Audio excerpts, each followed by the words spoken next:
This channel does not promote any violent, harmful, or illegal activities. All content provided by this channel is meant for an educational purpose only. Brought to you by V-Guard, co-powered by Sensodyne O Bhimal, বলো কথা Keshari. Associate sponsor Ultratech Cement.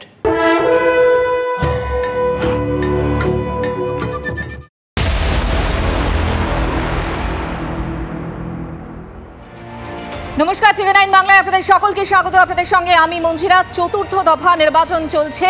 এই মুহূর্তে সেই vote যুদ্ধের নানান খবর আপনাদের সামনে তুলে ধরছি। আর এই মুহূর্তে সবথেকে বড় যে আপডেট, দুপুর 1টা পর্যন্ত সবথেকে বেশি ভোট পড়েছে বর্ধমান পূর্ব কেন্দ্রে।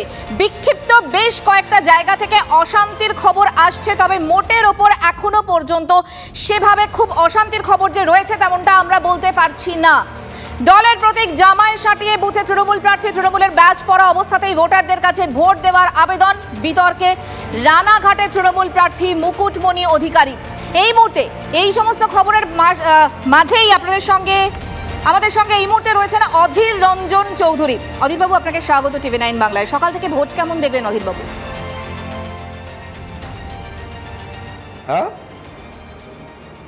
অধীরবাবু শুনতে পাচ্ছেন? অধীরবাবু, স্টুডিও থেকে মঞ্জিরা কথা বলছিলাম। সকাল থেকে ভোট কেমন দেখলেন?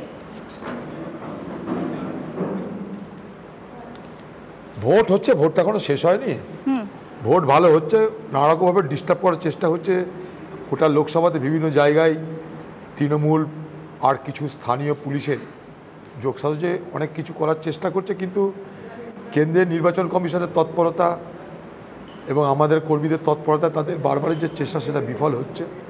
মানুষ ভোট দিচ্ছে, নির্বাচন কমিশনকে আমরা ধন্যবাদ জানাচ্ছি যে তারা অন্তত তাদের কথা রাখার চেষ্টা করছে। স্থানীয় প্রশাসন বিভিন্ন জায়গায়, বিশেষ করে বড়ুয়া, তারপরে সালার, বহরমপুরের কিছু কিছু এলাকায় স্থানীয় যারা পুলিশ প্রশাসন, তারা প্রচণ্ডভাবে তৃণমূলেরকে মদত করবার চেষ্টা করছে। তবু আমরা কেন্দ্রীয় বাহিনীর বা কেন্দ্রীয় নির্বাচন কমিশনের সাহায্য পাচ্ছি। ভোট ভালো। আপনি সালারের কথা বললেন অধীরবাবু, আপনি তো চিঠিও দিয়েছেন কমিশনকে। সব মিলিয়ে হ্যাঁ, সালারে কিছু এলাকায় প্রচণ্ড সন্ত্রাস হচ্ছে। অনেক জায়গায় আমাদের এজেন্ট ঢুকতে পারেনি। এই আমরা এই নির্বাচন কমিশনকে বলেছি, নির্বাচন কমিশন চেষ্টা করছে, কিন্তু ব্যাপার হচ্ছে যে গোড়ায় গল নিচের তলায় যারা ওখানকার যে ওসি আছে তারা বদমাইশিটা করছে আর কি। তৃণমূলের তারা সালার ছাড়া আর কোন জায়গা থেকে আপনি খবর পাচ্ছেন এরকম? লড়াইটা চলছে এখনো। হ্যাঁ, সালার ছাড়া আর কোন কোন জায়গা থেকে এরকম খবর পাচ্ছেন কি আদৌ? সালার আছে, বড়োয়ার আছে, বহরমপুরের কিছু এলাকায় আছে, এরকম বিক্ষিপ্ত আছে। যে চিঠি আপনি দিয়েছেন সেখানে ওসি, বেশ কয়েকজন ওসি এবং আইসিদের বদল করার কথাও আপনি বলেছেন। তারা কারা, কোন কোন জায়গায়, কেন বললেন? চিঠিতে তো লেখা আছে সব, কেন সেটাও চিঠিতে লেখা আছে। সেই চিঠি কি পেয়েছেন আপনারা? দেখেছি, হ্যাঁ দেখেছি। না পেয়ে থাকেন তাহলে যে আমরা বলছি এই কারণে, সেখানে শান্তিপূর্ণভাবে যে ভোট করবার যে প্রতিশ্রুতি নির্বাচন কমিশন দিয়েছে সেটাকে বানচাল করার জন্য স্থানীয় প্রশাসন একটা অংশ তৎপর, তাই তাদেরকে বিরুদ্ধে ব্যবস্থা নিতে বলেছি। আচ্ছা, আপনার কেন্দ্রীয় বাহিনী নিয়ে কি বক্তব্য আজকে? কেন্দ্রীয় বাহিনী তাদের মতো করে তৎপরতা চরম করছে।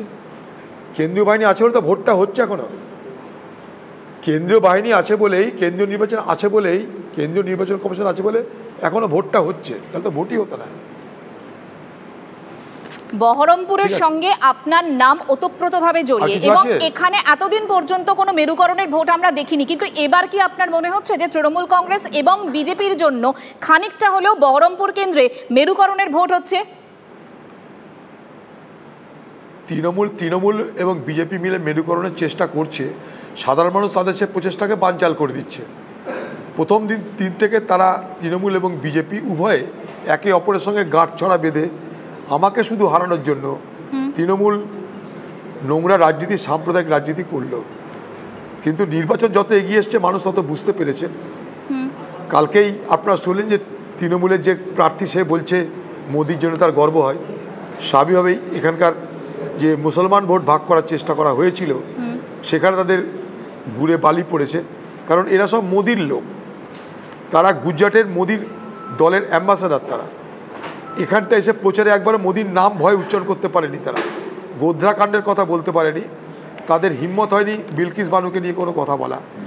শেষে তারা মোদির প্রশংসা করছে, অর্থাৎ মোদির কৃপায় তারা নিজেরা গুজরাটে থাকতে চাইছে। এখানে আমার যেটা খবর সেটা অন কন্ট্রাক্ট এখানে ভোট করতে এসছে তৃণমূলের যে প্রার্থী। যেমন IPL খেলতে যাই শ্রীলঙ্কায় 4 কোটি না 5 কোটি টাকায়, আমার কাছে খবর এখানে যে ভোট করতে এসছে কন্ট্রাক্ট হয়েছে 12 কোটি। এটা কন্ট্রাক্টে ভোট হচ্ছে। রাজস্থানে যেমন কোনো মানুষ মারা গেলে যদি কাঁদার লোক না পাওয়া যায় তাহলে কাঁদার লোক ভাড়া পাওয়া যায় রুদালি, এখানে হয়তো ভোটালি আগামী দিনে। অধীরবাবু, যদি তাই হয় তাহলে একটা প্রশ্ন করতে খুব ইচ্ছে করছে, সেটা হচ্ছে বহরমপুরের মানুষ আপনাকে চেনে, আমি যদি বলি মুর্শিদাবাদের মানুষ আপনাকে ভালো করে চেনে, তাহলে এবারে আপনাকে এত বেশি করে ছোটাছুটি করতে হলো কেন? একটু বেশি করতে হলো কি? ছোটাছুটি করাটা কি অপরাধ নাকি? বরাবরই ছোটাছুটি, আমি তো এমনি ছোটাছুটি করি। আমি 44 ডিগ্রি টেম্পারেচারে রোড শো করছি, বলবেন কেন করছেন? ভয়ে করছেন, তাই বলতে হবে। চলো। অধীরবাবু, অনেক ধন্যবাদ। আমরা কথা বলছিলাম প্রদেশ সভাপতি অধীর রঞ্জন চৌধুরীর সঙ্গে, এবং এখনো পর্যন্ত আজকে চতুর্থ দফার যে নির্বাচন হচ্ছে সেই নির্বাচনে বেশ কিছু অভিযোগ আসছে বিভিন্ন জায়গা থেকে, এবং অভিযোগের তীর বেশিরভাগ ক্ষেত্রেই তৃণমূল কংগ্রেসের দিকে। এই মুহূর্তে এখানেও যারা যারা রয়েছেন তাদের সঙ্গে একটু কথা বলি। এখানে যারা রয়েছেন তৃণমূল কংগ্রেসের তরফ থেকে কৃষাণুদা রয়েছেন, কৃষাণু মিত্র রয়েছেন, এবং একই সঙ্গে রয়েছেন CPM এর তরফ থেকে সপ্তর্ষি দেব, কংগ্রেসের তরফ থেকে সুভাষিস ভট্টাচার্য রয়েছেন, বিজেপির তরফ থেকে ফাল্গুনী পাত্র রয়েছেন, এবং সমাজকর্মী এবং অভিনেতা অরিত্র দত্ত বণিকও রয়েছেন। কৃষ্ণদা, আপনাকে দিয়ে শুরু করি। কৃষ্ণদা, তৃণমূলের কাছ থেকে সব থেকে বেশি অভিযোগ আসছে, তৃতীয় দফা পর্যন্ত এরকম ধরনের গন্ডগোল দেখিনি, চতুর্থ দফাতে হঠাৎ কি হলো? না, আমি তো আগেই বলেছি, আজকে যাদেরকে সব থেকে বেশি টিভির পর্দায় দেখা গেছে 25-30টা গাড়ি কনভয় করে একজন বিজেপি প্রার্থী দিলীপ ঘোষ, একজন ছদ্ম বিজেপি প্রার্থী অধীর চৌধুরী। এবং তাৎপর্যপূর্ণভাবে এখানে এই প্যানেলে দুপুর থেকে আলোচনা করছি, CPM এর প্রতিনিধি, কংগ্রেসের তাতাদা, তারা কিন্তু নির্বাচন কমিশনকে অনেক ক্ষেত্রে অভিযুক্ত করলেন। কিন্তু অধীরবাবু, নির্বাচন কমিশন এবং কেন্দ্রীয় বাহিনী যাদের বিরুদ্ধে বিজেপির পক্ষে ভোট করাবার অভিযোগ উঠেছে, বারংবার উঠেছে, 3টে ফেজে উঠেছে, চতুর্থ ফেজও আমরা দেখেছি। আমি একটু আগে বললাম লক্ষণ গোড়াই বিজেপির বিধায়ক, তিনি পশ্চিম বর্ধমানে কেন্দ্রীয় বাহিনীকে নিয়ে তা বিজেপির পক্ষে ভোট করাবার জন্য সন্ত্রস্ত করছে মানুষকে। ভরতপুরে হয়েছে 155 নম্বর ওয়ার্ডে, সেখানে কেন্দ্রীয় বাহিনীকে দিয়ে হয়েছে। এমনকি বহরমপুরে 145 নম্বর ওয়ার্ডে, সেখানে আমাদের পোলিং এজেন্টকে মারধর করা হয়েছে কংগ্রেসের দ্বারা। এবং 229 নম্বর বুথে সেখানে ভোট লুট হয়েছে কংগ্রেসের দুষ্কৃতীদের দ্বারা, এবং এই সব হয়েছে কেন্দ্রীয় বাহিনীর তদারকি। সেটা হচ্ছে আজকে কিন্তু আমরা পুলিশকে, রাজ্য পুলিশকে একটু বেশি সক্রিয় দেখেছি। এটা তো সেক্টর অফিসারের অন্তর্গত। এটা তো যদি নির্বাচন কমিশনের যারা অফিসার আছে তারা যদি কেন্দ্রীয় বাহিনী থেকে রাজ্য পুলিশকে যদি কোনো কিছু নির্দেশ দিয়ে থাকে তারা সেটা করবেন, যদি কেন্দ্রীয় বাহিনীকে করবেন। কিন্তু এই যে অধীর চৌধুরী কেন্দ্রীয় নির্বাচন কমিশন এবং কেন্দ্রীয় বাহিনীকে ঢালাও সার্টিফিকেট দিলেন, এটা ঠিক ওইভাবে কুইক প্রোকো হলো যেইভাবে বিজেপির কেন্দ্রীয় নেতৃত্ব তারা বহরমপুরে প্রচারে একবারও অধীর চৌধুরী বা কংগ্রেসকে এক বর্ণ এক লাইনেও আক্রমণ করেনি। তো মানুষ বুঝে গেছে, বহরমপুরের মানুষ বুঝে গেছে। Brought to you by V Guard, co-powered by Sensodyne ও ভিমল, বলো কথা Keshari. Associate sponsor UltraTech cement.